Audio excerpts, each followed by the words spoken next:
Fling golf fanatics around the world, are you ready? Welcome to the show that kicks in the door to the biggest World League fling golf season yet. This is WLF Unleashed with the Hardcore Harveys, the official podcast of the 2026 World Fling Golf League Pro Tour. We're diving headfirst into the 2026 season, from the 4 major tournament events that define champions, to the regional battles where legends are born, to international pride on the line in the Britain's Cup. You want the inside scoop on WLF? We've got player interviews, venue breakdowns, and exclusive updates straight from the WLF commissioner himself. But we don't stop there. Whether you're chasing a title or chasing your first perfect fling, we're bringing you tips, techniques, and proven practice strategies to level up your game. Every throw, every round, every time. This is more than a show. WLF Unleashed is the heartbeat of the tour, the voice of the players, and the home of fling golf fans everywhere. So aim high and let it fly. Because the season starts right now.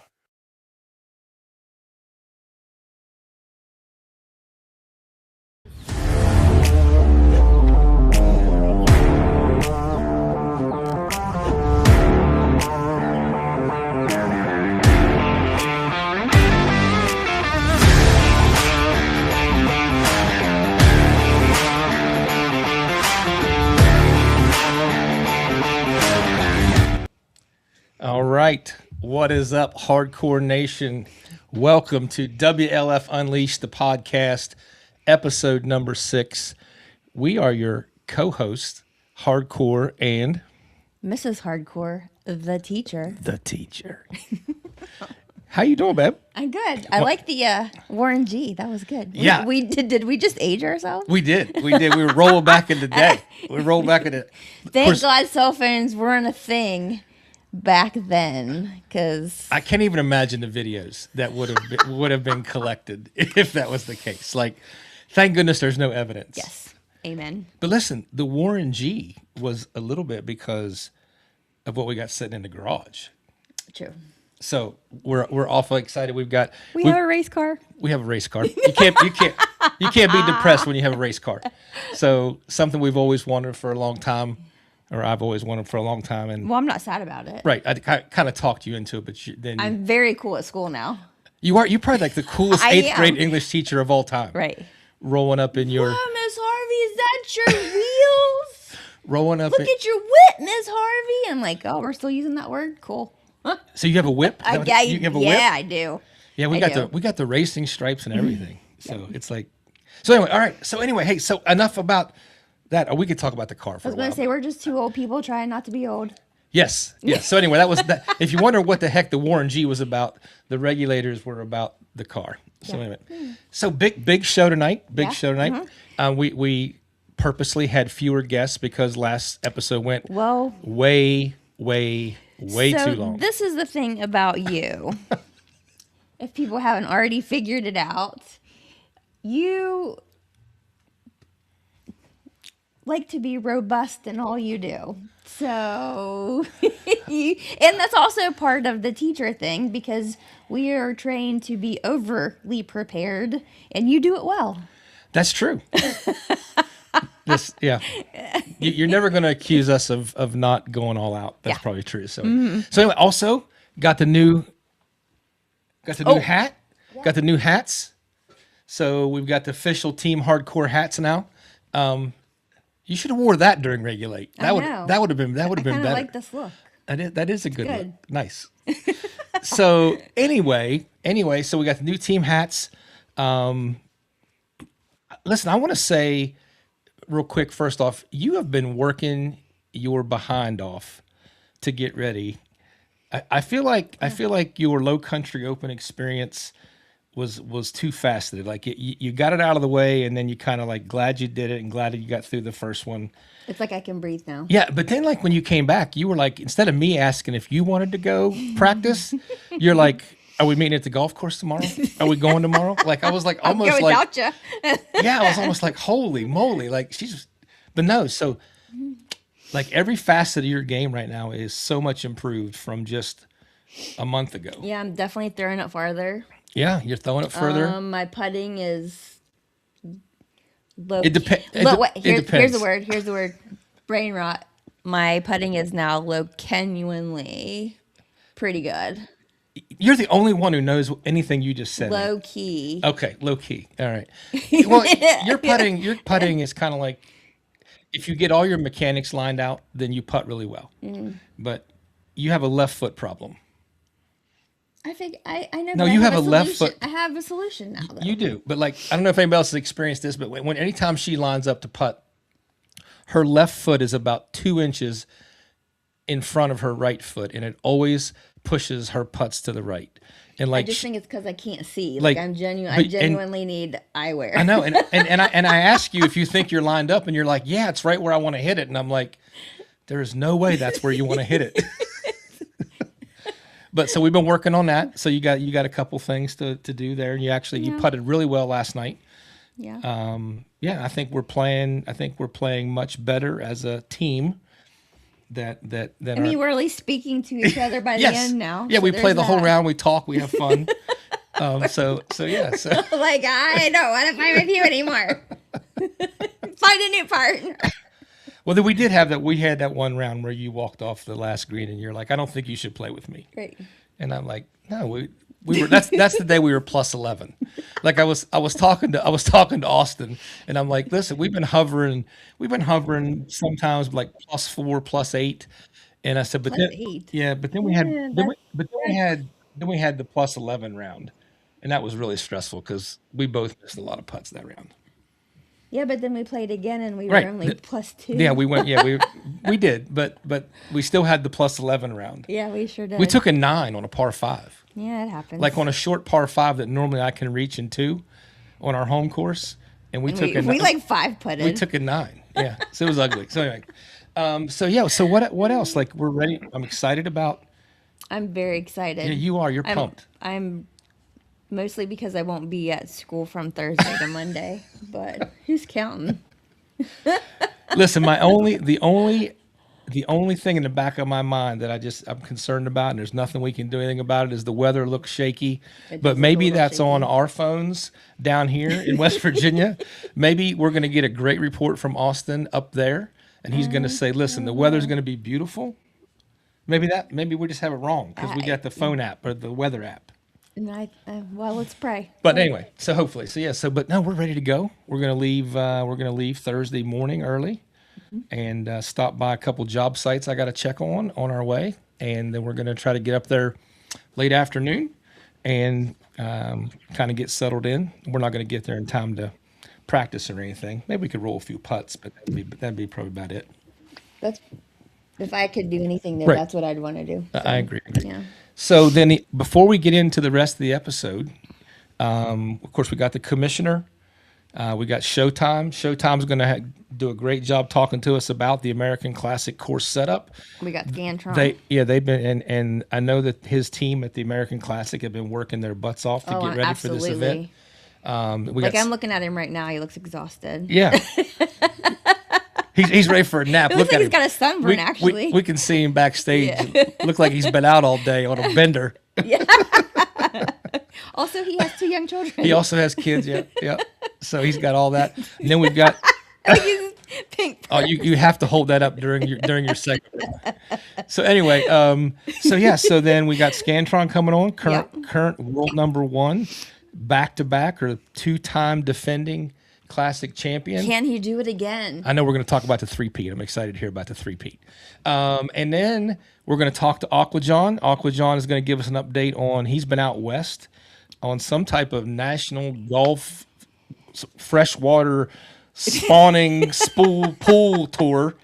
What is it? The hot springs event of the year?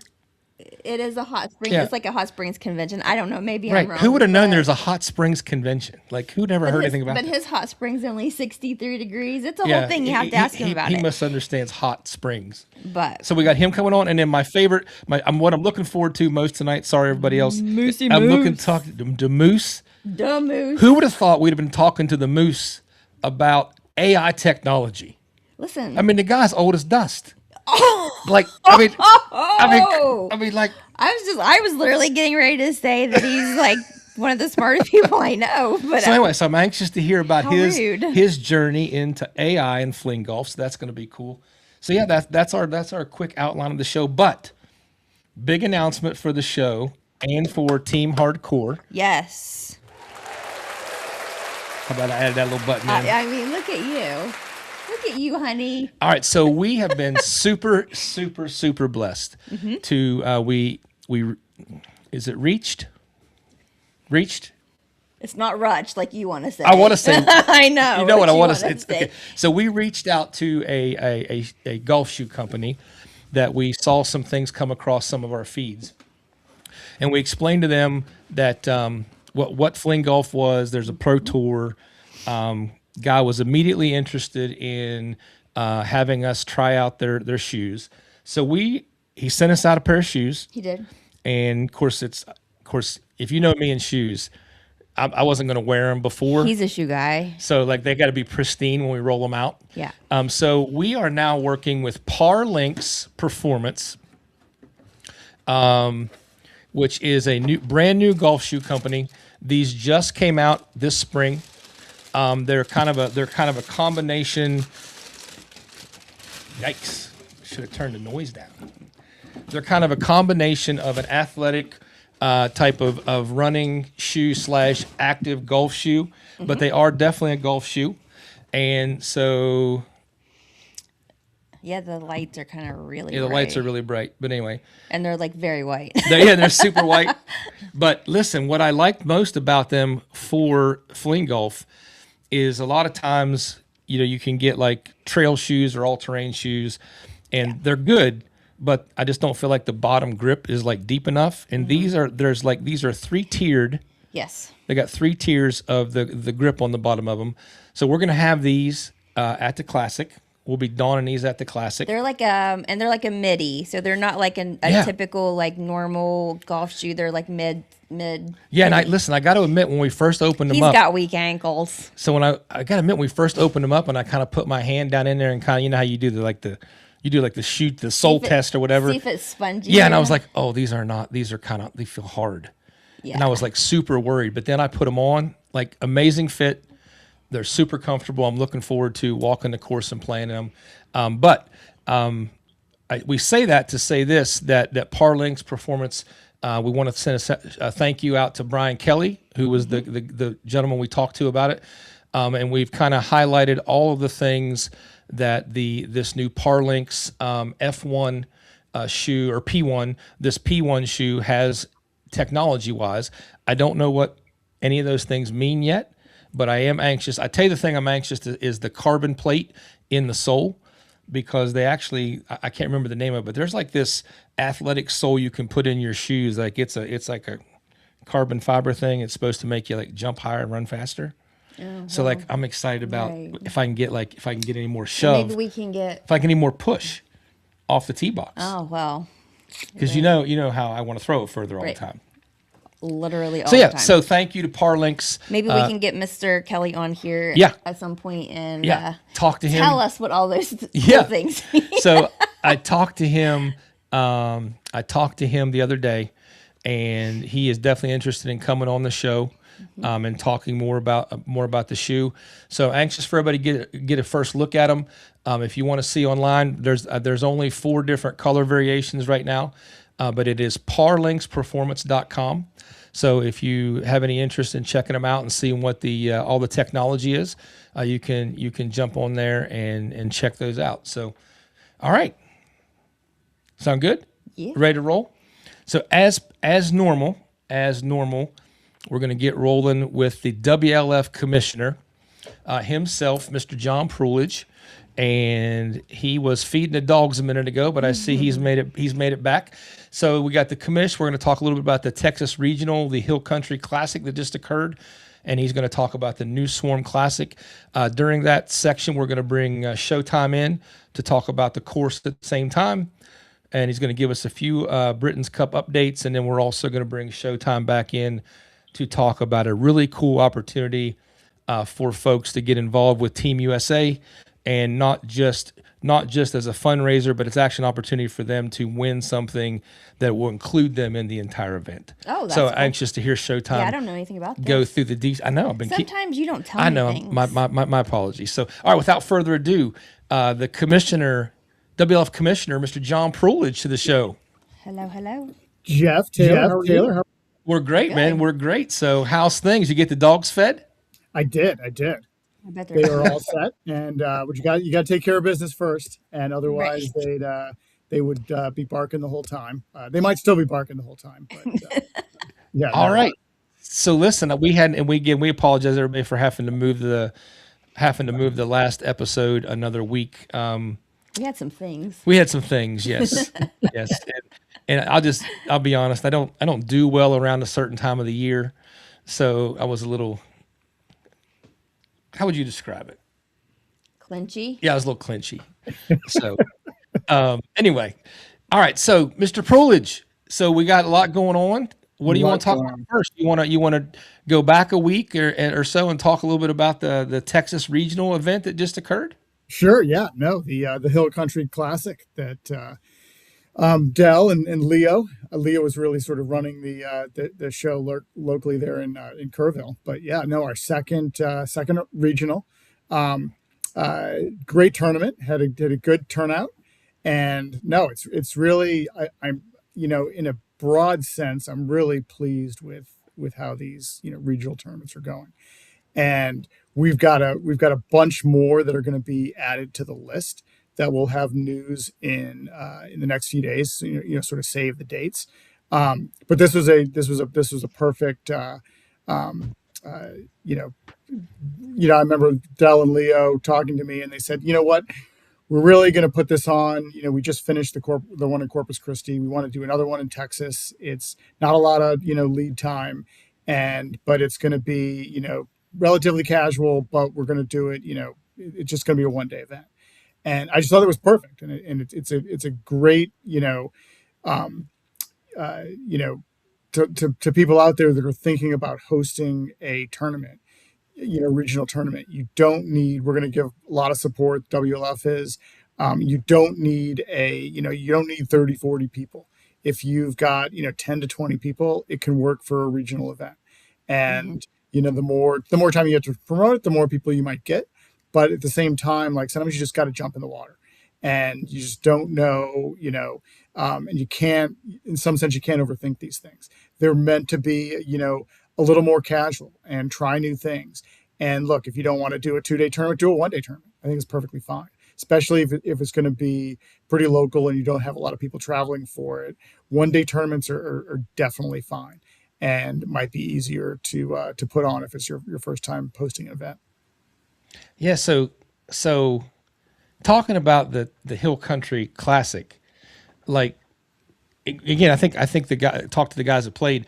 I think they liked that particular 1-day format because I think the weather was atrocious. I think again for Texas, I think it was freezing cold, like upper 40s, low 50s, the wind 20, 25 mile an hour. So like normal West Virginia. Yeah, weather. I was like, yeah, you It guys was suck. definitely nicer than it was in Boston that day. Like, man, we play that every day. But like the highlight to me was actually a low light, and that was the Hoot Man. The highlight was he won 3 in a row. Yeah. But the low light is they settled as a tie with he took the tie. Like, I mean, like, Which is what did you say it was? that's like kissing your sister. Like, Ew. I would no. Like, listen. I already told Todd Naff, Todd and Hooter tied. I told Todd, I said, listen, you and I have played 2 out of 3 rock paper scissors. If it was too cold to go play another Somebody hole, was winning something. we would have settled it somehow, flipping quarters or something. But there would have been somebody would have won.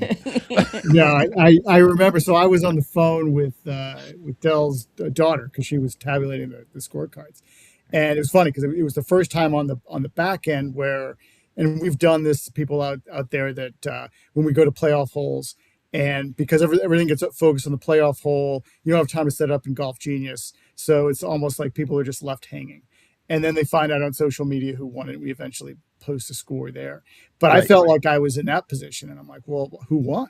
So I had Dell's daughter on the phone, and she's like, "Well, no, they're just keeping it as a tie." I'm like, "They're what?" Yeah, And nobody won. she's like, "They just wanted to get off the course. It was Yeah, miserable weather. They were cold. It was a long day." And I'm like, "Really?" But and I think they wanted a sandwich. yeah, Like they were. yeah, they were I think they hungry. were. They were tired. They were I think they cold. were They were starving. hungry. Yeah, yeah. All right, Easy, so easy yeah, for me to say, but yeah, I was looking for a break the tie. that was a cool event. There's some other regionals coming up. I think you're going to mention. We're going to spend more time talking about them on the May 12th show. Yes, but just a few that we've got coming up, and I'll sort of go through the list, and we'll have sort of a definitive list, uh, but we have the two coming up. So after the Newsworm Classic, we obviously have the doubles championship, not a regional, but the doubles championship at Cape and Springs. The next weekend, we've actually got two regionals in different parts of the country. So we've got the North Carolina Open that the Nortons are hosting. And then we have Johnny Sands is doing the Fox Den Pro-Am out in Las Vegas, New Mexico. So that's a great one. He's been thinking about doing a tournament for a while. So that's a great addition to the regional schedule. A bit further out, we've got in August, beginning of August, we've got the Tulsa Twister out in Tulsa, Oklahoma. And we've got another Texas regional. That one, French Scott is, and others are in Tanner Rusher, putting that one on with the help of a few other people. We've got another Texas regional in Waco, the Hooter Hearing Open, and then we've got the Empire State Open in New York. That'll be in sort of mid to late September after the Britons Cup, but before Missouri. And then we've got a final regional in Texas early November. So I think that brings us to a total of 8 right now. And there can be more. Like if anyone's interested in adding to that list, like we've got the more of these we do, I think we've got a pretty good, support package for those, as well as, people are open to trying different things and format wise, et cetera. I feel like where this is headed is there's going to be in the future, there's going to be like 4 quadrants. There's going to be one giant tournament at the end of the year where the 4 quadrants of the United States play for like world domination. No, exactly. And I think, one thing that's ongoing is we're going to start, all of these things, points wise, the regionals, and start releasing information on people that have competed in these things. And, we don't expect people to travel the country for these 8+ pro series. That's not the expectation. But we also want these things to matter, not only at the event, but, I think for especially these ones that are attracting a lot of amateurs, which the first 2 Texas ones definitely have. I think those are great. As giving people something to compete for, and seeing how that tracks over time, and trying to acknowledge people that are doing well, not only in the Pro Series tournaments but these regional ones as well. Yeah. I mean, you went from having 10 events last year, and everybody was like, "Oh, you're only going to have 4 events," but it's kind of turning out with the regionals picking up that you're kind of back to having just as many events, possibly maybe even a couple more. I think right now with all these regionals, we will have actually more events than we had last year, which is great. And once again, I have hopes that a couple other people will come out of the woodworks and want to do something, later in the summer, later or in the fall. Because just the more of these things we can have in different places, Sure. I just think are great. And that's why I just want to let people know, like the bar is not high. You don't need to have a bunch of people travel to them. If you can get, even 10 to 15 people, it can be a one-day event. And, it's a stepping stone then to building something. Cause that's the thing. Once you do one in a region, it's easier to do another in the region. All right. So let's move on to again, we're still fairly new. We're just barely a year into this total. And from my perspective, what's coming up is the crown jewel of fling golf. Like for when you hear everybody talk about it, it just seems like the ACGC event is the one everybody marks on the calendar. And I could be all wrong, but just in conversations and how everybody kind of I would agree you with that. Yeah. you kind of get that feel, don't you? So, all right. So we've got the New Swarm Classic coming up Yeah. this No, weekend. the fifth New Swarm Classic, which is Yeah. amazing just to think. It was not quite 4 years ago and that was one of the reasons it's special is that was the first one, and that was the one that for a lot of people the community's grown by leaps and bounds since then. But at that point in time, I mean, we were coming out of COVID. There'd never been an organized tournament. There was a growing community that was really living just on the Facebook players group. And so just a lot of these people, unless they live like down the street from you or in your same town, had never played together. Yeah. And I just remember, and it was going back. We had conversation with Austin about hosting that tournament, and the crew there, Britt and Brandon, the Morrison family, and it was the perfect choice, the perfect venue for that first tournament. And I'll remember it as rest of my life, that first morning, sort of waking up in the condo right on the course and just seeing the signage that we had, and that it was like all the people showing up just to play. And this tournament hadn't even started, just to play practice rounds and meeting each other in person for the same time. And it was special. It was just everything felt real, more real than it probably had ever felt before. You need an orange jacket. Like this could be like the event. Yeah. The New Swarm orange jacket. That's what you could play for. Exactly. Was it even a jacket? Some other article of clothing. Right. A kilt. Kilt. Yeah. Aqua John would like it to be a kilt. All right. So listen, I pulled up on the screen the 2025 New Swarm Classic results in all three categories there. Of course, last year Sam won his second in a row. And I'm going to go ahead and talk about this in the men's division, and then Austin was second. Neil Little was third. Hooter was fourth, and Jake Anderson and Mike DeRusha rounded out the top five. And then in the Masters division, Greg Arndt got his win. Brian Sanders was second. SVL and myself tied for third. Just Summerfield then rounded out the top five in the Masters. And in the women's division, the Queen, Britt Hammond, finished first. Amy Lewis was second. Christina Summerfield was third. The Lala was fourth. And Rosie Flores rounded out the top five in the women's division. So when you're looking at that last year's scores, John, like, does anybody in that top 10 in any of the categories jump out at you as, someone you're going to have your eye on this weekend? Yeah, I mean, there's a ton of storylines. I mean, going sort of division by division. You look at starting with the men's. It's you obviously look at Sam. He's going for a three-peat, three in a row, which has never been accomplished before. Austin winning on his home course, obviously, like that's a potential storyline. But then you got a lot of people, and I feel like this is we've had five. This will be the fifth New Swarm Classic, but we've had three winners so far, and so we have other people that really have the potential to have a day because it's a shorter course. It's accuracy is going to be much more important. We've never played it without Reggies. That's going to be really interesting to see. So I think there's a lot of other people. You take people, and just to mention a few names, like Mike DeRusha, who always plays well there. He's won the tournament before.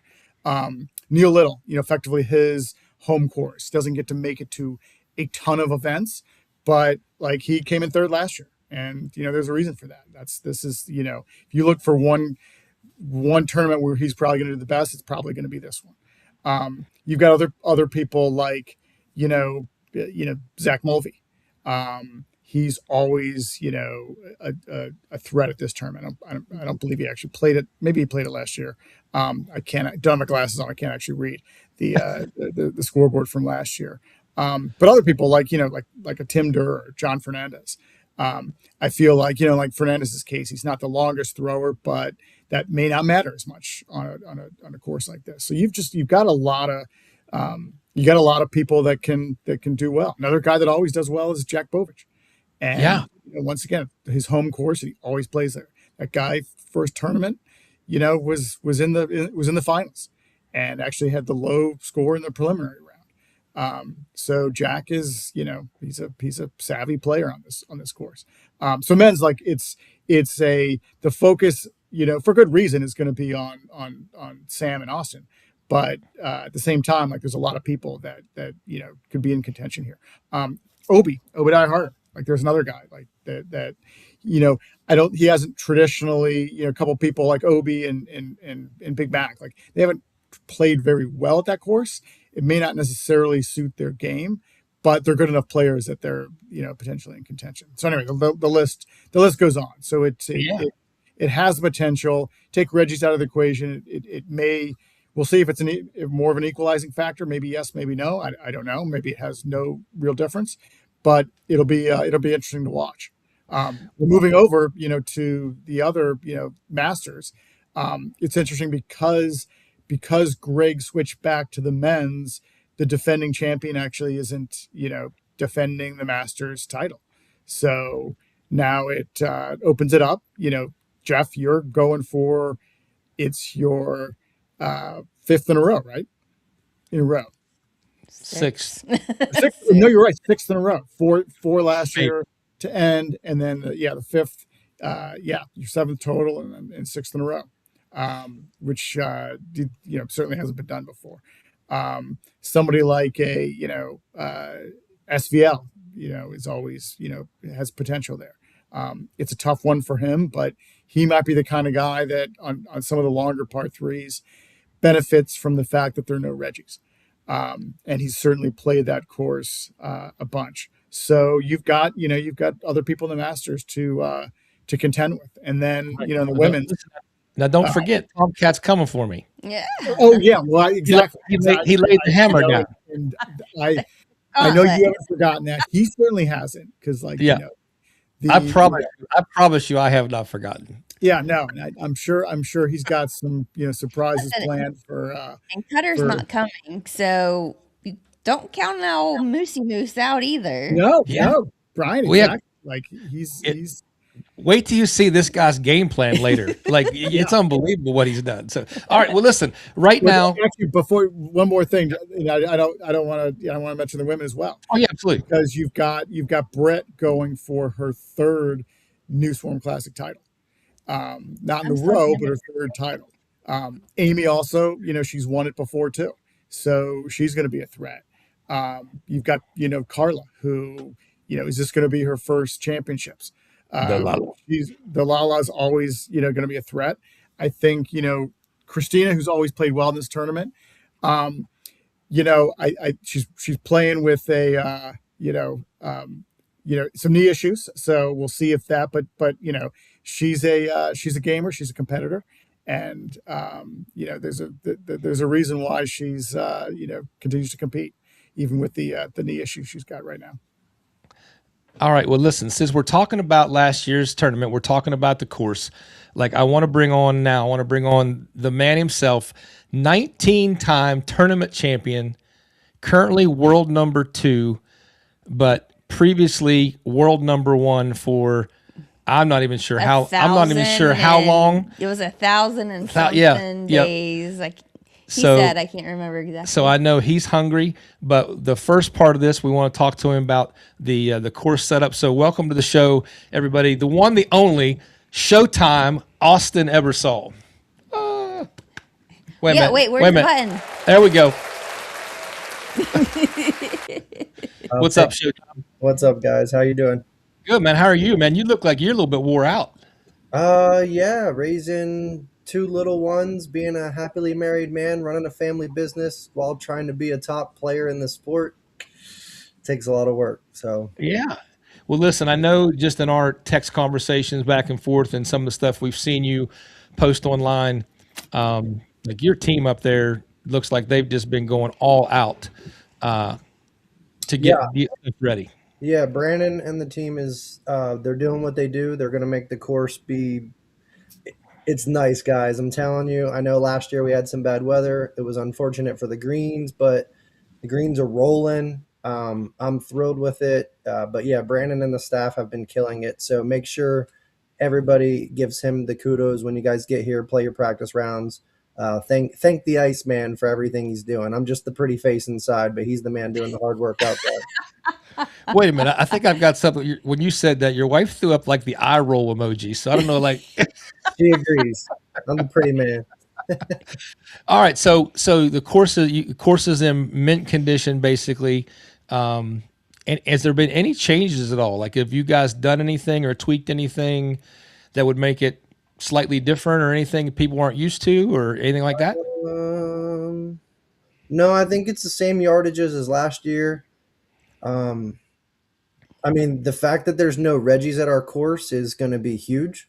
I feel like I would have won like three of them by now had we not had Reggies, John, and resets and stuff. Cough, cough. But it's all good. But I think the no Reggie factor at American Classic is a huge change that is going to eat people alive, people that benefit from the Reggies. The fact that you could bogey two holes in a row and then, Reggie par 7 and 8 and get those two strokes back, that's going to calm you down a little bit, get you back into a groove. But that ain't happening no more. So you actually got to put the ball in the cup, and it's going to be a very fun, challenging weekend. And the weather is starting to look better. Saturday's looking a little bit better than what it was last weekend. Sunday, very windy. So welcome to Delaware, everybody. I hope you're ready for the wind, and you're going to see why I'm really accurate when we play everywhere else. All right. So a couple questions about the course specifically. They're kind of about the tournament, but also your personal thoughts. Also, like when you look at ACGC and the tournament environment, like, is there one or two particular holes that in the back of your mind, hey, these are critical, go get 'em holes that might just determine the outcome of this whole thing? It's a good question. I mean, if the Reggies were still involved, I think that gauntlet of 5, 6, 7, 8, where there's three Reggies on four holes, was always a huge momentum swing. I mean, I can recall myself where I was up by two and Sam would Reggie birdie 5 and tie the score. And it's such a huge momentum thing. But now without the Reggies, I mean, 2 is a short par 5, so you want to go get it. It all depends on the wind, though. I mean, some days you can be on in 2, other days you're 100 yards out. So that's the beauty of American Classic, though. You just don't know. But I would say that, I mean, 6 is huge for the women. I mean, not everybody can get on the island in 2. Yeah. I've seen Brooke and Chris in them. I know that they can get on in 2. But then it's just about converting and getting up and down for par. So that's going to be a fun hole. And then I make the old timers, you masters, play 162 yards on 7. So Saw that.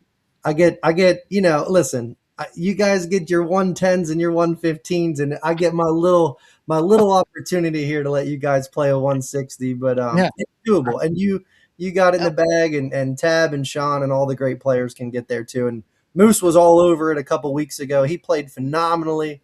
So, I don't know, man. It's ACGC. Nobody's ever shot under par there in 4 years. So I think that needs to be on everyone's mind where we, me, Sam, Hooter, Titus, we've all gone under par at multiple different courses in the men's division. I know you've gone, Jeff, a couple times in the Masters, but nobody has ever shot gross under par at American Classic, and I think that's a testament to how tough the course is. Really? Really. Oh no. I just saw the light flicker in your eyes. Oh yeah, listen, you need ammunition. I'm your guy. I got all of it. You guys want stories? I'm giving you a story this weekend. Okay. All right. So the opposite question then, Yes. is there like six jumps out in my mind. Is there one particular hole you feel like you could absolutely torpedo your round on? Yeah, I mean 6 can get you because if you don't carry the sand trap, for the men, it's 100. You need 170 to carry that sand trap, so that eats a lot of guys alive. The water gets the ladies then on the second shot. I don't think it's too bad for the masters. I mean, you guys can pull it left and put it in the water, but 7 gets people though. I see so many people pull that par 3 tee shot to the left because it's 160 something yards. So you're Yep. trying to get more into it, but sometimes you actually over rotate, find yourself in the drink, and then for the men's division, number 2, if you don't clear the pond on the tee shot, because you need like 120 near the gold tee, but if you want to actually try to get on the green for a birdie shot, you got to be willing to risk it for the biscuit on the left side. So Like, what is the carry right there? Like, what do you gotta throw it? it depends. Like if you carry it like 150, you're going to be fine, but you're really not giving yourself a birdie opportunity then on the hole. If you want to cut the corner, you're probably carrying it 175, 180. I know the big throwers don't have issues with it. It plays great for lefties though. I mean, it's a nice little dog leg left. So the Big Macs and the Icemans and the Tim Durs, like if they hit that one line and that ball comes out rolling, they're going to be 200 yards out on their second shot. So, but I don't know. Hole 5 and hole 8, they get people. So I'm interested to see how people play those holes. All right, so we're going to transition here. So I've got you. I've actually pulled the commish back in. He's in a little circle down at the bottom also with the rest of us. So here are the current top 10s in the 3 divisions of the world rankings. And of course, I'm interested to speak to you about this because obviously, I don't think it's any secret. You know, you very much would like to get back to world number 1, and probably no secret, very much Sam would like to keep at world number 1. But right now, I did the math. There's 9.33 points separating you two.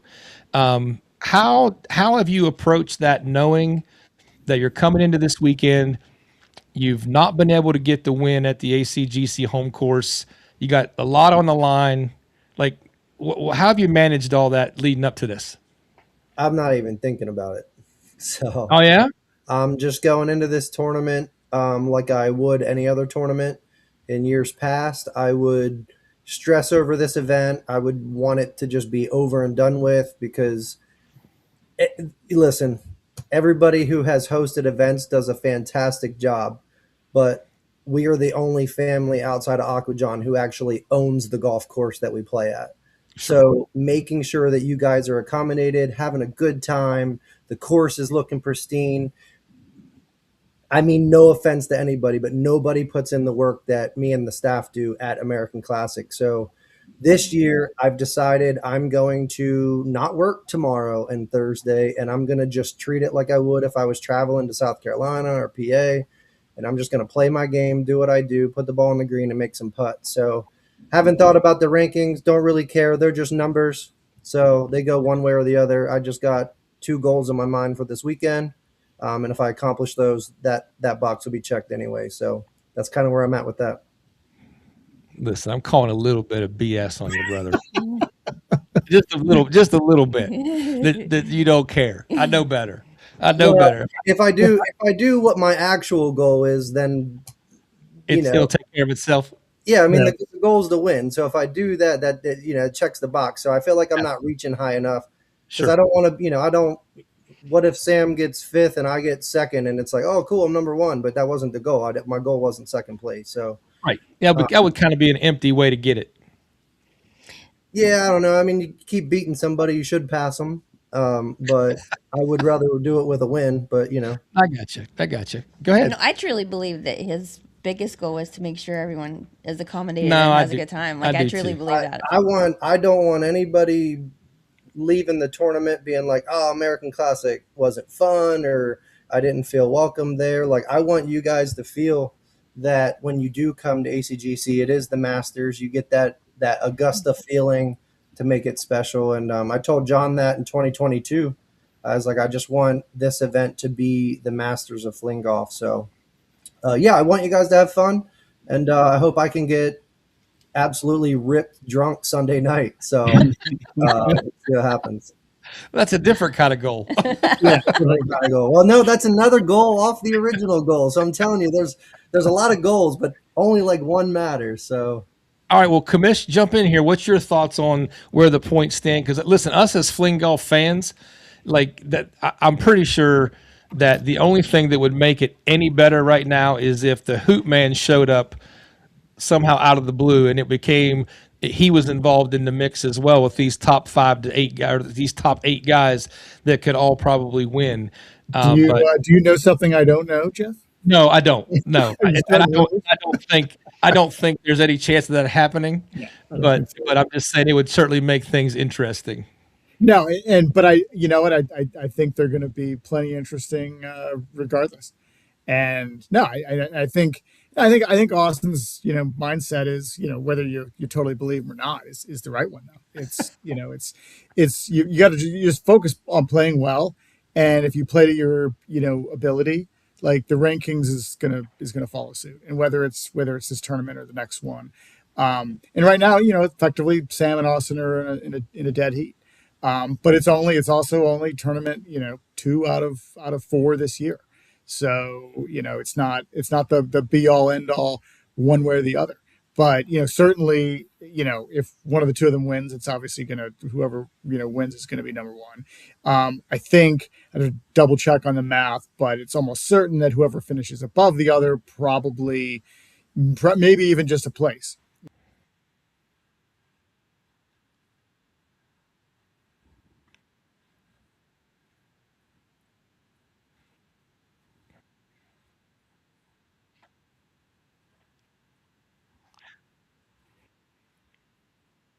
So are there any maybe mathematical things we don't realize that could play out in any way that would affect the rankings in any of the divisions or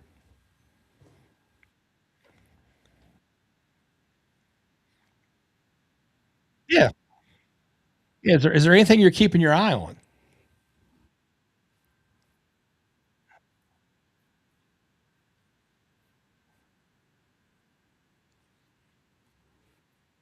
Like what you saw is like 9 points behind, but then every time you move a tournament forward, the weighting changes for older events. Sometimes, with Sam and Austin, a lot of times it doesn't necessarily have a huge effect because they've been sort of back and forth for so many tournaments.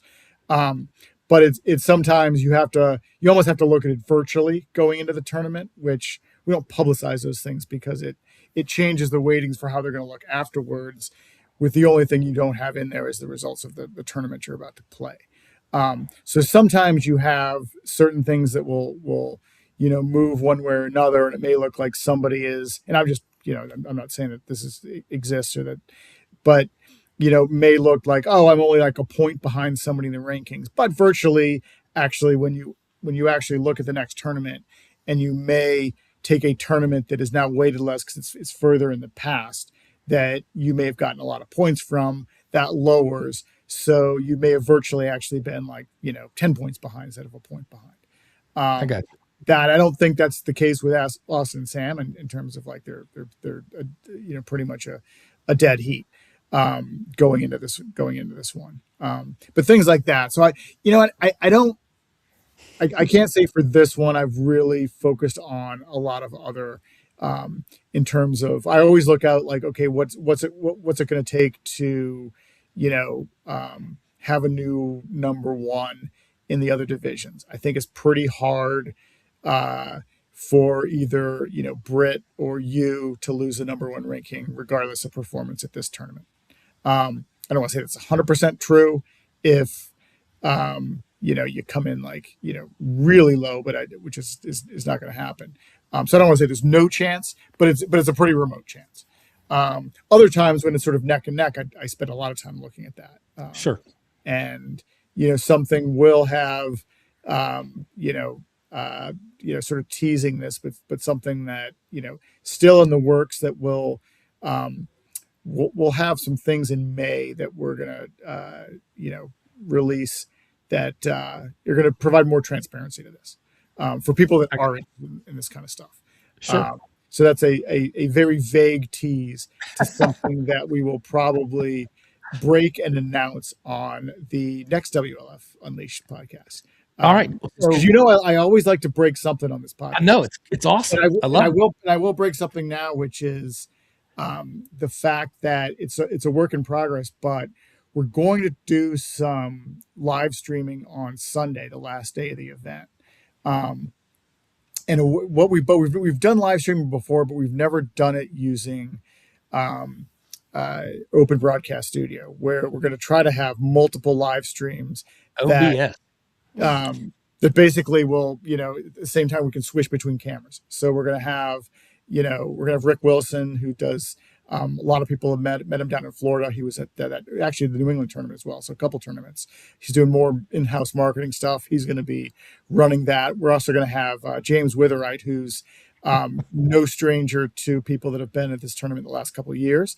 In addition to the PA stuff, he's going to help us with the live streaming, doing commentary as well. He'll be manning one of the live stream cameras on the second day, and if it all goes right, it'll all be basically in one feed going out to YouTube.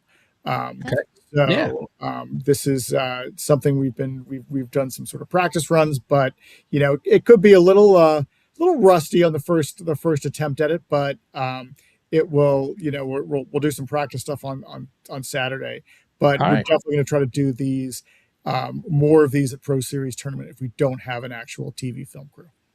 Well, listen, I'm gonna throw you a slight curveball because I feel like it's a better transition. We're gonna actually get ready to bring in Scantron right now, and then we're gonna pop back and talk a little bit about Team USA Britain's Cup stuff. But so we're gonna actually get ready to set this up. So Scantron, Sam Scannell, 15-time WLF tournament champion, currently ranked world number 1. I feel like I should give him a little gangster intro music as the world number 1. So we're gonna bring in Sam here. Let me add him to the mix here. So welcome to the show, Scantron. Hey, thanks for having me. Yeah, man, awesome. My phone because it started to overheat, but okay. Like you threw me a curveball because earlier you were like on the phone. Now you got a headset on. Yep, got my gaming headset on. Awesome. So listen, you've heard the conversation up until now. Like, we've talked a little bit about you're the 2-time defending ACGC New Storm Classic champion. What's your thoughts on the 2 wins leading up to this year, and what's your thoughts on being like the Chicago Bulls and three-peat? I was about to say that. That's wild that you did. Yeah, no, I'm aware this tournament's definitely different than the last 2. With the no Reggies, definitely a factor. It's definitely going to change things up. I think it's good to think about the possibility of a three-peat, or yes, I want to win, because you want to think about every possible outcome and try to make sure you're able to handle what situation you might be in the moment. Like if I'm down a couple strokes and need to focus and not get frustrated, or vice versa, if I'm up a couple strokes and I need to relax, like you want to be able to know how to function in each situation. Yeah. So, hey, let me dig a little deeper on that comment, because so would you rather be, based on what you just said there? I know what you're saying. Would you? Yeah.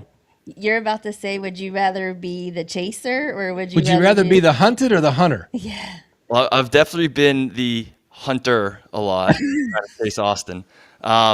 Being one, I mean, there's definitely a different feeling of being hunted, because you have that, like, everyone's looking at you.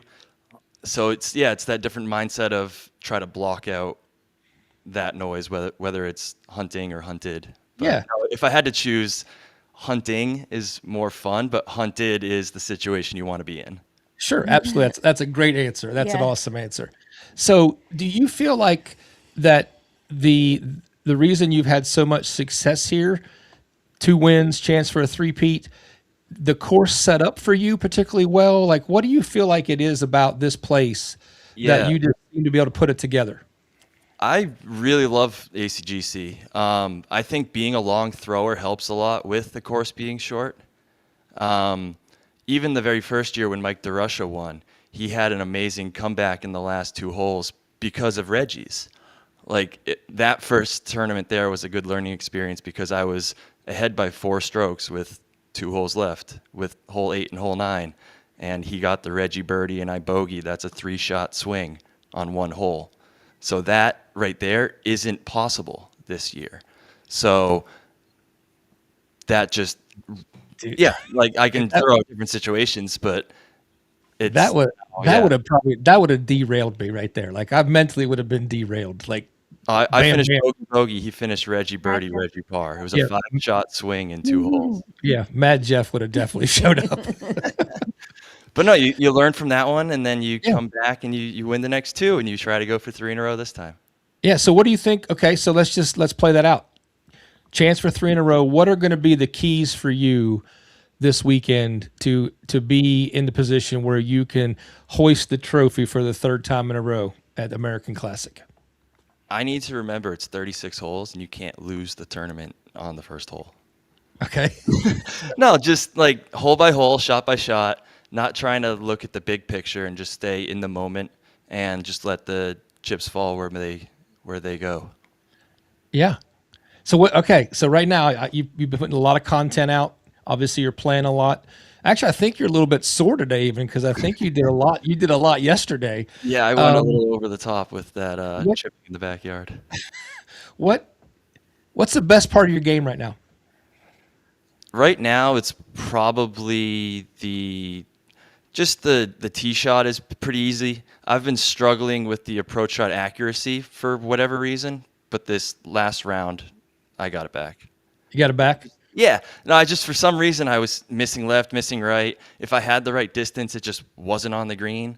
So I think everyone has to tweak a couple things here and there. So if Scantron's going to miss, is it going to be right, left, short, or long? It's possible.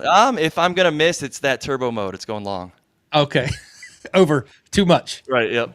Maybe. You're like, Too many with beans. Delaware, right? Austin mentioned the wind. That's an understatement. Like, it's windy. Like, Oh, great. yeah.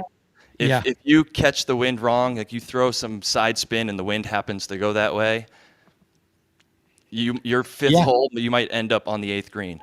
Good for me. Yeah. Or bad. Yeah. No, like, listen, last year was completely full. It was totally, the course set you up because the first day the weather was beautiful. Like it was calm. It was nice. And then the second day, like the wind just showed up. Oh yeah, it can change. Even and like 8, 9 holes, you're going to play each hole twice. The second time around, the hole might be different because the wind might be a different direction. on the second hole, I threw it in the shopping mall parking lot. Like that's how far it blew the wrong way. I'm going to try to get there in 2 and just, I did. green. I tried to get there in 2 and I pulled it left and then the wind really helped it the rest of the way. Yep. So are you excited for the opportunity for a repeat? Like, Yeah, I am. But also aware that if it doesn't happen, then congrats to whoever wins, and I'm going to be happy for them. You know, 'cause, it's part of the community of Fling Golf. so same question to you that I asked Austin. You know, and this is unleashed, so you don't have to be completely politically correct. So you're 9.33 points ahead of Showtime in ranking number 2. Like what has being number 1 meant to you, and like what does it mean to you to try to keep it? It's meant that I can like put myself in a new environment and feel comfortable, and I don't know if that's even how I feel about it. Just trying to not make it a big deal. You know, it was nice to have it, and everyone wants to be number 1, but then you're there, and it's all right. What now? Yeah, I want to keep it. I don't know. It's a different feeling. Like maybe it comes back to you want to chase and not be the chaser, or be the Chasey. chaser. Not chase. Yeah, it's just a different feeling. But no, I've enjoyed it. I think it's fun to go to a golf course and say, yeah, I'm the number 1 player in the world in this, and then they say, are you the only one? Yeah. That's a fun response. Right. That's the comment we get about everything. Besides, everybody's favorite comment is gay. Like that's Or you can't play real golf. I bet. You must not be able to play real golf. Right. Yeah, those Instagram haters are fun to respond to. Well, cool, man. So yeah, so we're looking forward to seeing you this weekend. Are you playing doubles? Yep. Yeah, I'm gonna play with Tim Durr. We were supposed Oh, to play nice. together in South Carolina, but he had gotten hurt, and that somehow winded me up playing with Rosie, and we happened to win. But no, Yeah. I was supposed to play with Tim, and now we're gonna Well, honey, that's one more good news for us that he's not playing in the mixed. Nope, I am Right. not in the co-ed division. Oh So- no, we thought you and Kat would be playing. Yeah, we so- thought, No, yeah. she's not gonna come. She's saving her time off for UK. She wants to. Yeah. Come. Yeah, Absolutely. yeah, same. Except I have just a couple more days I can sneak out. So speaking of UK, you brought it up there. Like, excited to go back this year? Like, are you looking forward to that experience again? Just haven't been there the past 2 years. From year 2 to year 1, it just got that much better. So I just not assuming it's going to be better, but just every time you do something, you see what you can do better at and just improve on. So I just think year 3 is going to be that much better than the first 2. Awesome, man. Well, listen, thanks for jumping on here and joining Yeah, us. Is there thank you for having me. anything else you want to say? Anybody you want to say shout out to or thank? Yeah, I mean, shout out to my parents for helping me with everything, getting to tournaments. And I know I need to be doing more, but thank you to them. And thank you to you guys for letting me come on. I hope to Yeah, be man. back on Appreciate again. Thanks for being on here, man. We're looking forward to seeing you this weekend. I'm not sorry to hear you're not playing the mixed doubles, but I am looking forward to see you and Austin and whoever else battle it out in the So men's you're division. telling me there's a chance. So you're telling me there's a chance. Yeah, we'll see you in a few days. All right, man. Thanks, Sam. Bye Yep, bye. have a good one. Bye. All right, Commish, you're back. So you've heard both Austin and Sam talk about their attitude and demeanor going into this weekend. What is your thoughts on the I don't really want to call it a rivalry because I know they're also friends, but like, I think it's one of those things where, especially this tournament, because like there's history there of they've had some really really close battles, and really each of the last 3 years, and a lot of them have come down to the final hole, and even like Sam brought up, like the one where it was effectively pretty close to, like, I mean, Sam had a big lead in the one 3 years ago, the second one, and it all turned on the eighth hole.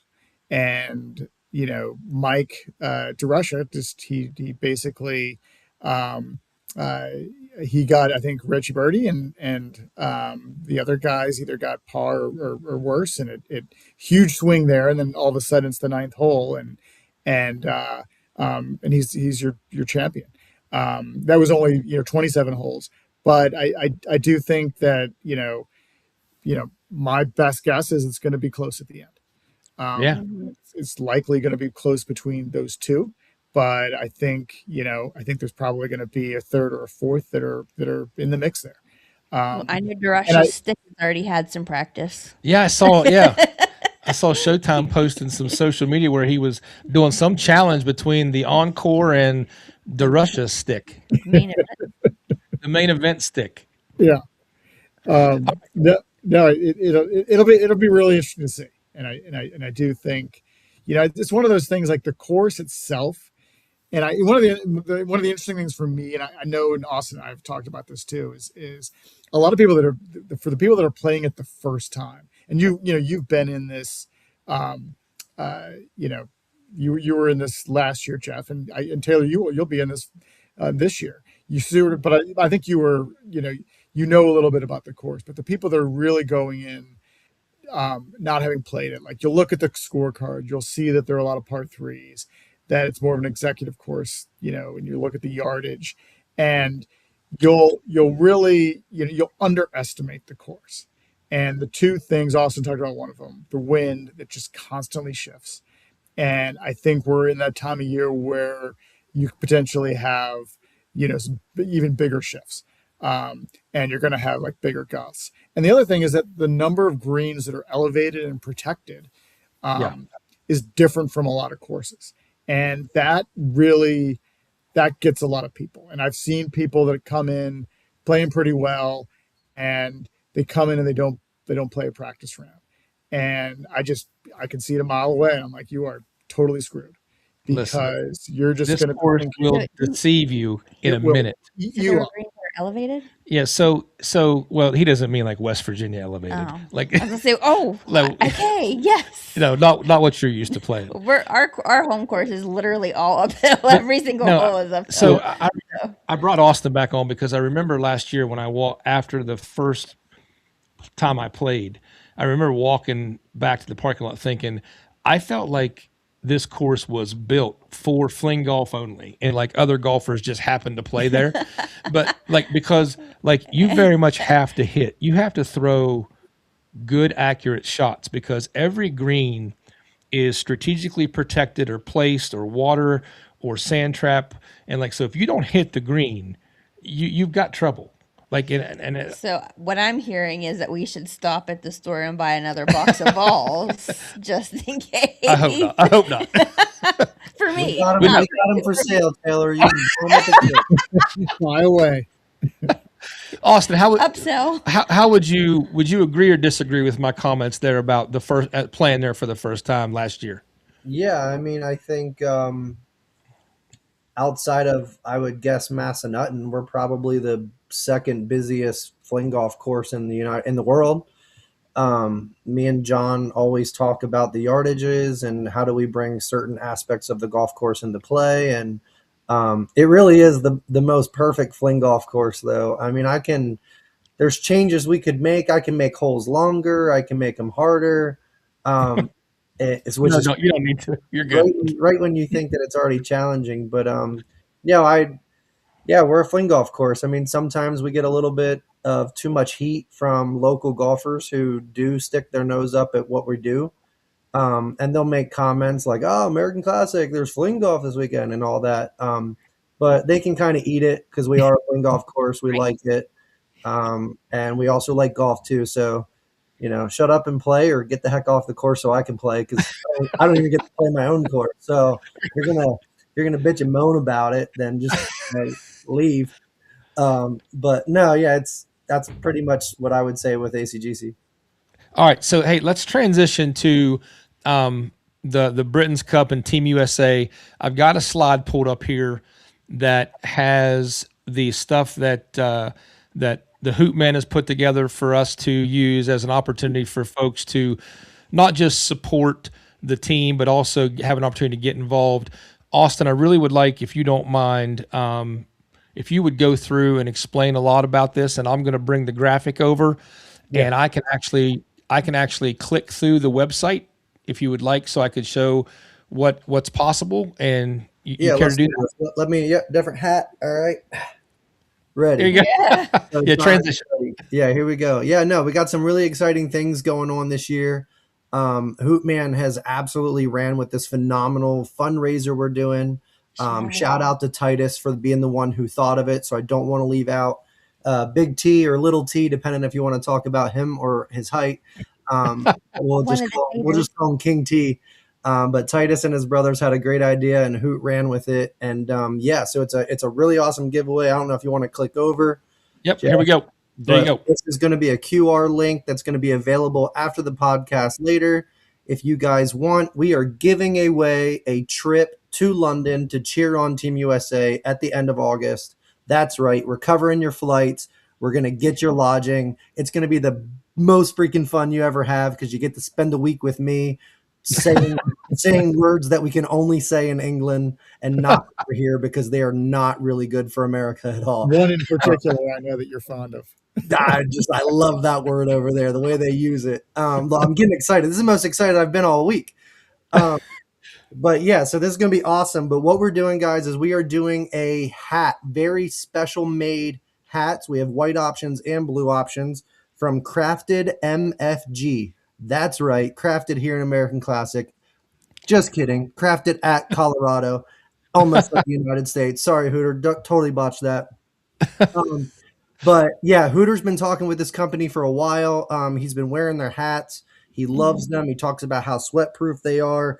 He talks about that, it's a small family business, so they really take care of everything they're doing. And I think the beauty of this hat is it is literally specific for fling golf.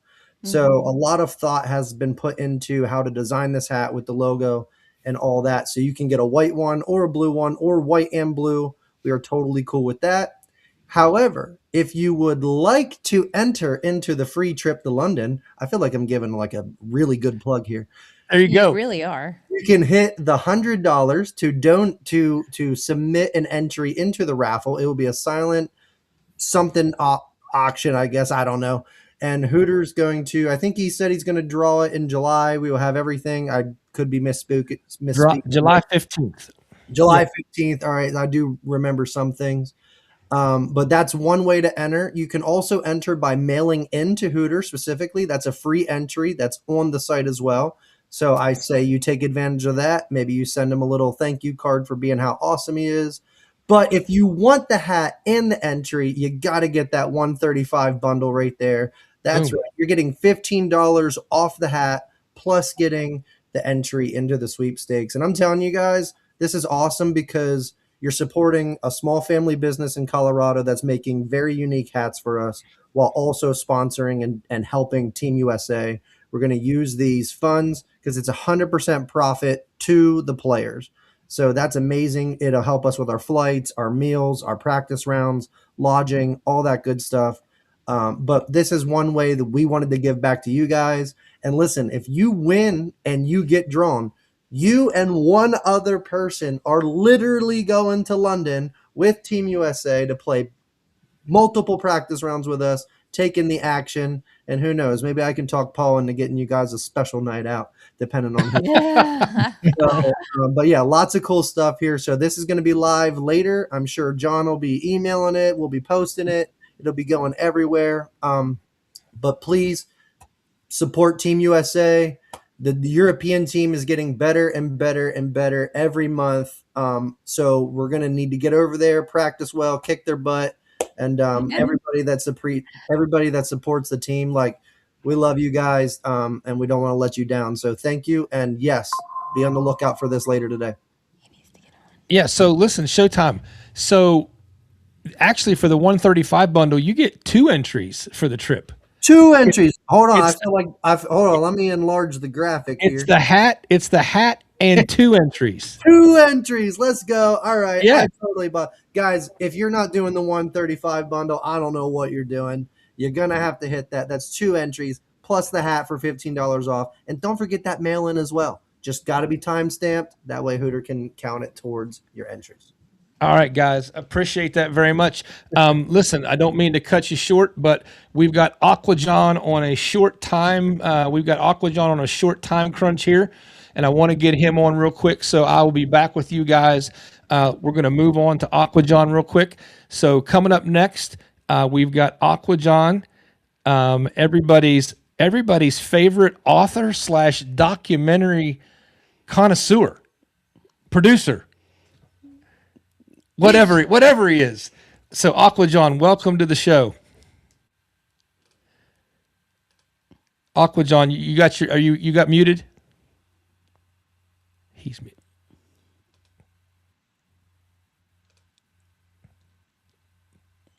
You there?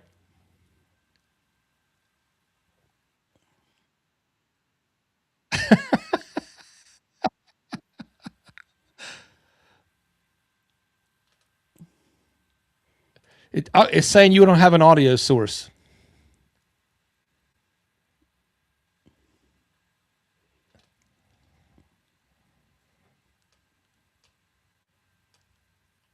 Yeah, I think it's on his end. You got it? Maybe, sorta. Either way, your room looks cool.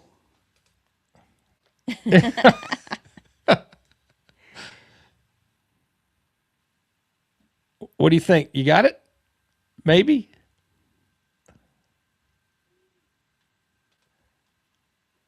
Uh-oh. He just went dark. He did go dark.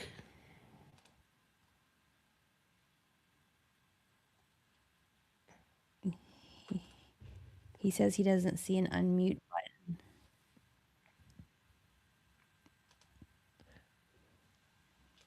Yeah, I don't know what the problem is with Aqua John. It says on our end, it shows that you're muted on your end.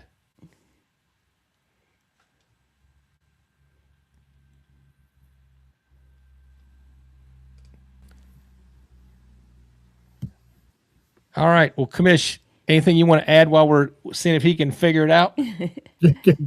Give him some. Give him some time. Yeah, no, I mean, I What do you know think he's. of what do you think of the fundraiser? Oh, I think it's fantastic. No, I mean, what a great idea, It and is. I think it's just it's the perfect way to get people, excited about this, but also I just think whoever wins that, it's going to be such a great trip, and everyone that's been on that team, and we've had in the past that people have made the trip that weren't even on the team, and had just a phenomenal time. So I can't wait to see who wins that, and just to let people know it's you'll be in for a great ride. All right. Aqua John, are you there? I don't think so. All right. I don't think that's going to work. So we'll have to try to figure out how to do something with him. So all right, we're going to move on to then, in case Aqua John makes, or if he makes it back, we'll adjust. But we're going to move on to our segment on how one of the older gentlemen in fling golf managed to incorporate AI into fling golf. So with that said, we are going to bring on everybody's favorite cigar smoking master player, Brian Marchand, aka Moose. Welcome to the show, man. What is it with this old thing? I know, I, that was I very barely cute. qualify, man. I told you I was going to heckle you about it, man. I know. Well, you know what? You keep it up, I'm going to hit you with my cane. And by the way, stay off my grass. Yeah. Yeah, get off my lawn. All right, Moose. So listen, nothing to do with your age, because I would be the same. If I was looking in a room full of people, I would not have picked myself or you as the guys who were going to do something with AI to help me get better at fling golf. Oh, I am full How- of surprises. How in the world did you do this? There is a serious geek side to me. Most people don't realize that. Yeah, it's no. We're gonna geek out here tonight, boys and girls. We Awesome. are. Yeah. I've always been someone who likes to dabble. My daughter will tell you I have a lot of hobbies, and so I get into things, and AI just seemed interesting to me, and you've seen them. Anybody who's played with me have seen. I've been using these course books when we play tournaments. Shout out to Strackaline. This happens to be the Old South golf course one, and I find them really really useful. Keep notes and things. And I don't know if I was watching something and heard it or read it or what, but there was something about using AI for analytics for like golf. And I'm like, I wonder if I could do that. I wonder what it would give me. First of all, how much does AI know about fling golf? Surprisingly, a lot. It doesn't get everything right, but yeah, it actually knows quite a bit. And so I just started playing with it, and it's been fun. It's been a little bit of an obsession. You can ask Sherry about that. You can ask Bulldog Mama. I think she's a little concerned, looking maybe at an intervention. But So listen, yeah, go ahead. I set you up with the AI with how you used AI to recap a tournament you've already played. yep, And then I've made a slide for how you used AI to get ready for the tournament coming up. And then I also set up a slide for you how you are using AI to prepare for a future tournament. So this first graphic right here, tell us about what you did and what this told you when you were looking at the Low Country Open. So this was actually one of the big reasons why I started using this, because I knew nothing about Old South. I've never been there. Haven't played any golf or fling golf in South Carolina. So I wanted to take a look. And their website was okay. It had some flyover videos, but not a lot of information. And so I just plugged in AI. What do you know about Old South Golf Course? I'm going to be playing fling golf there and everything. And it starts spitting out all this information about Old South, what to watch for, which holes have the marshes. The low country roll apparently is a thing that the fairways, especially in March, just keep rolling. Watching for the wind. American Classic is not the only one that's got a lot of wind. And if anybody remembers Hole 7 at Old South, we know how the wind plays that. So yeah, it really prepped me for a lot of information going in. And so I took that as well as strategy, right? It taught me a lot of things like, for instance, stop hunting the pins on the green. Go for, Gotcha. look, I'm not a sharpshooter. I'm not the long distance guy.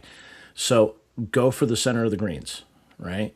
If you get in trouble, no hero shots. Get out of trouble, take your lump, take your bogey, and go on to the next hole. And that happened to me on 7 on the first day. I put my ball in a bad spot, and instead of trying to punch through the trees, I remembered, hey, don't try the hero shot. Just punch out. I laid up. I got up on the green, took my bogey, and moved on. So yeah, it just really gave me a lot more confidence going into a course that I knew nothing about. All right. Cool. Yeah. So, all right. So the second graphic is what you put together for ACGC. So how did you set up? What did you type in, or how did you set it up for that? A lot of the same way.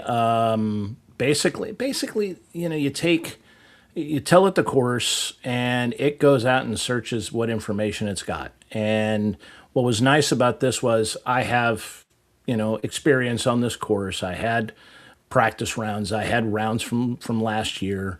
So I had to massage it a little bit, tell it the yardages for fling golf because, thank you, Austin, and the group over at ACGC for having fling golf tees set up and in 18 birdies, which is great.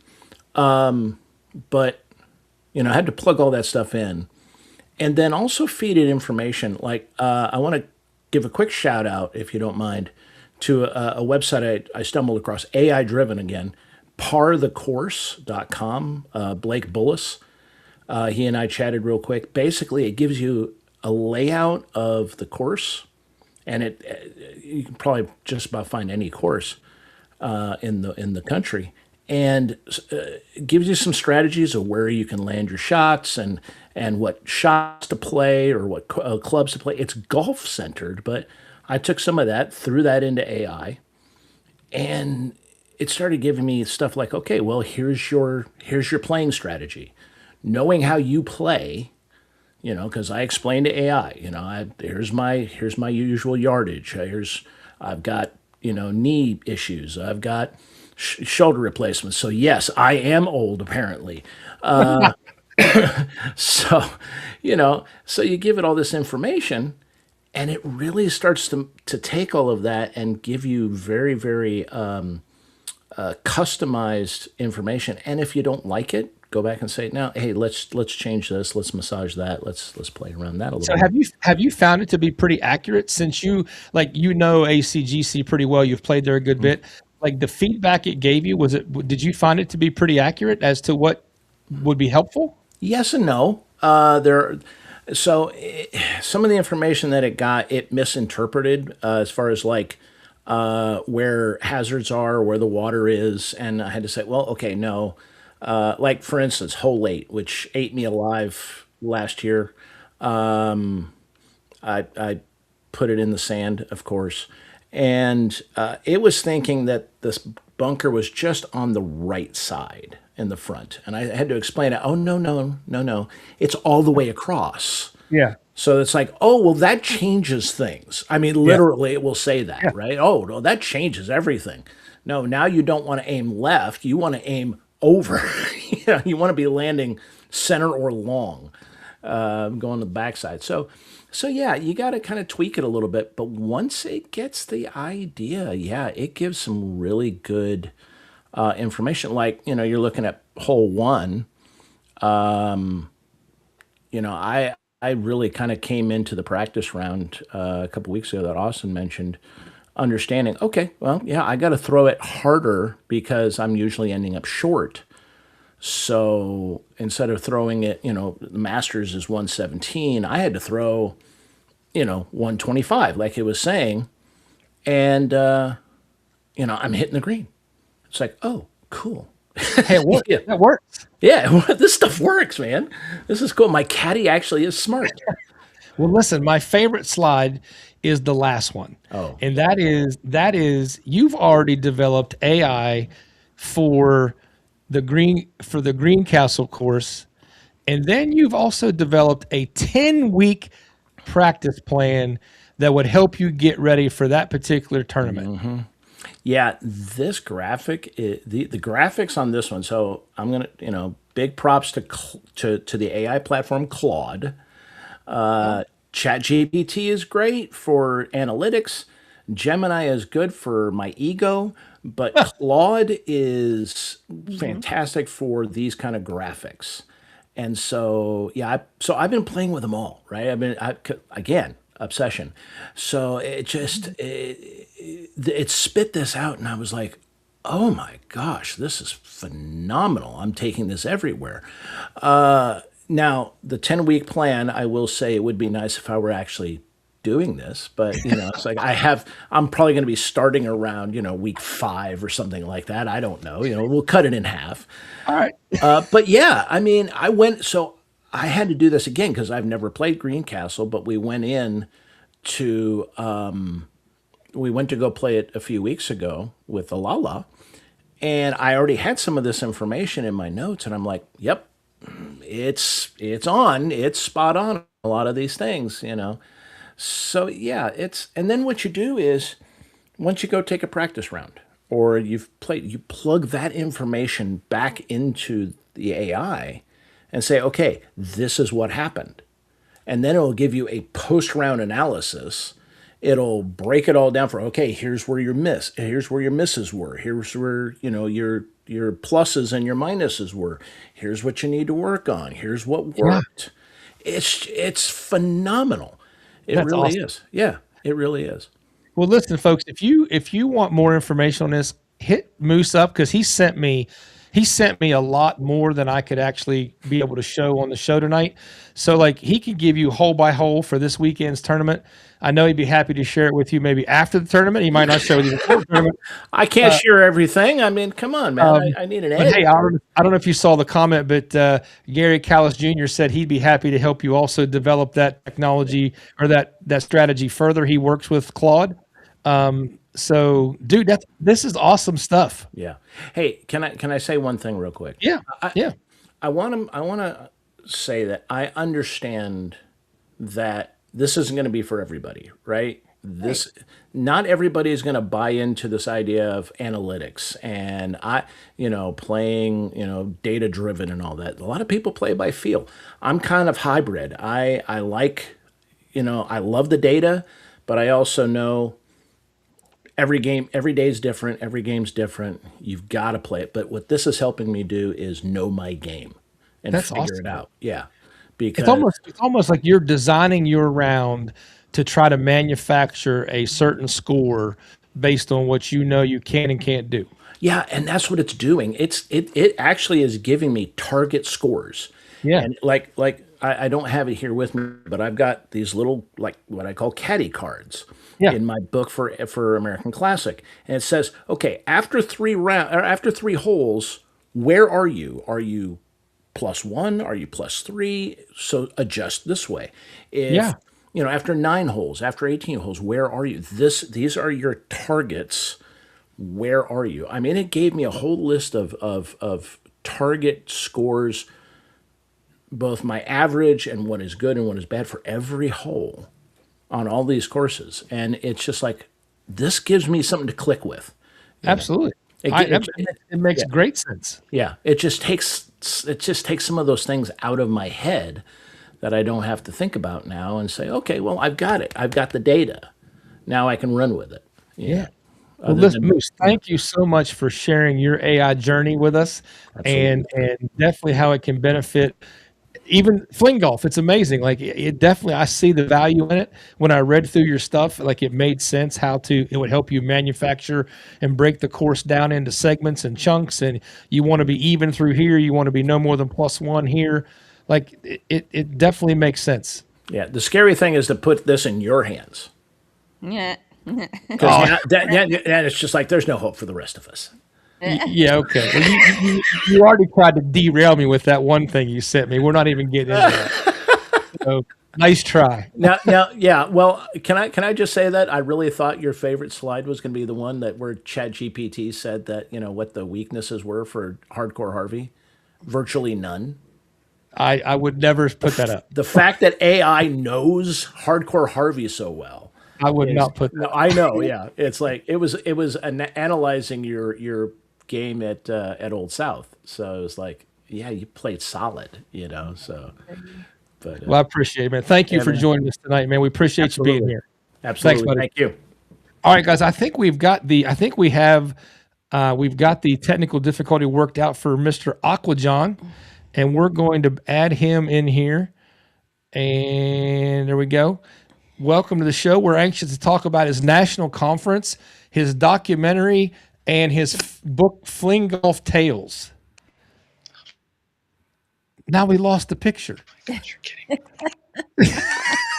think he just has to walk outside. Don't cuss. We can hear you.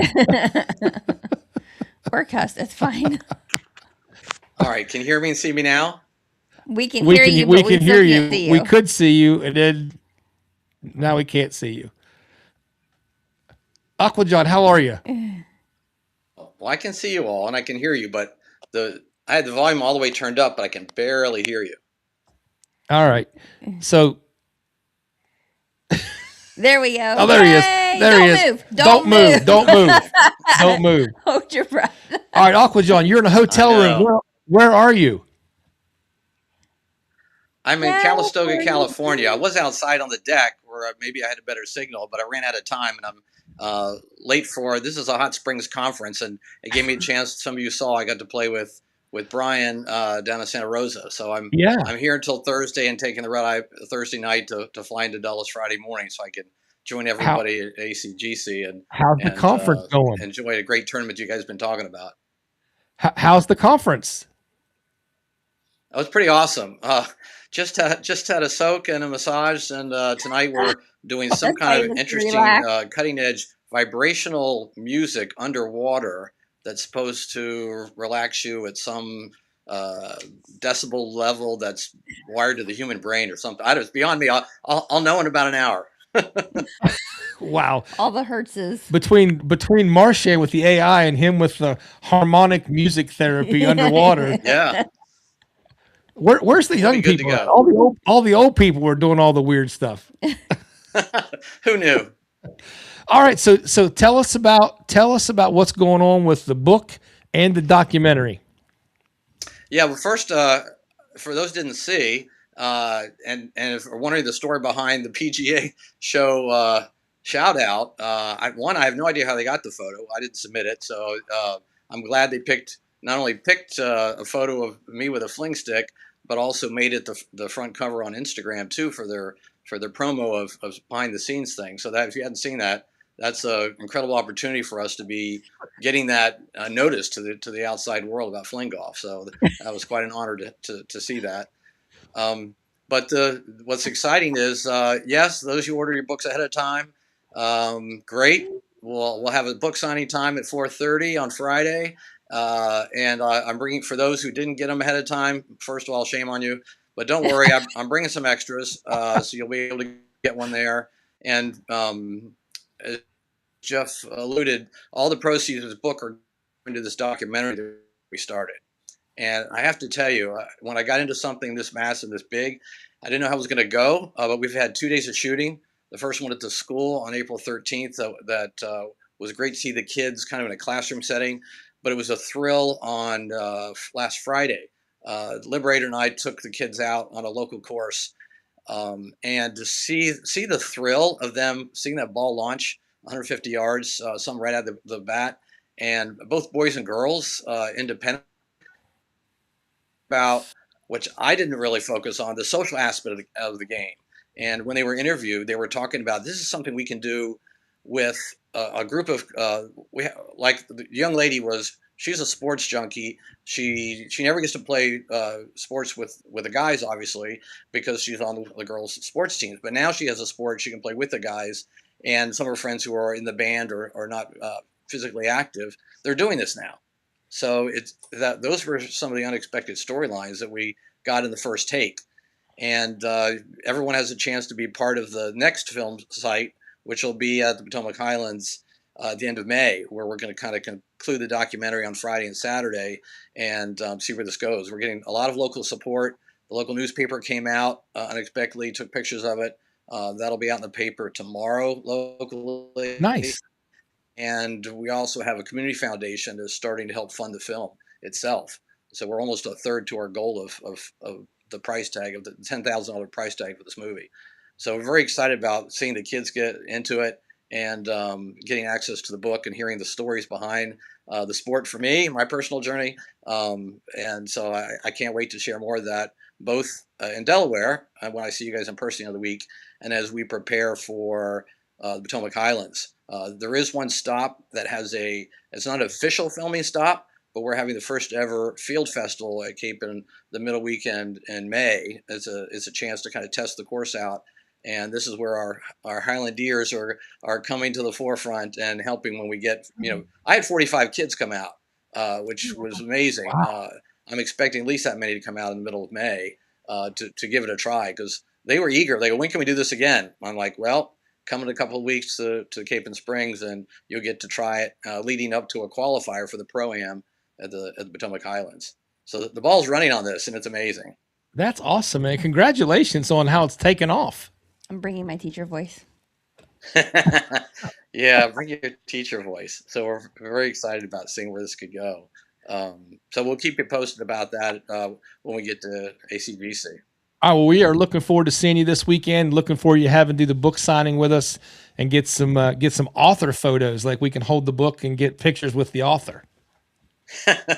Yeah, there's Instagram moment, right? Yeah. Well, listen, Aqua John, sorry we had so much trouble getting you on here, but we pulled it off.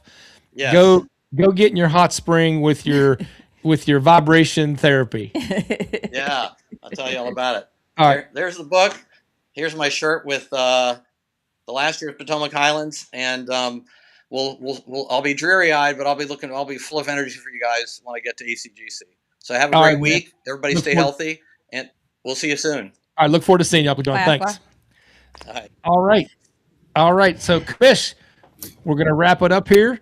If I think Austin's still down here, I may bring him back on for just a second if he's available.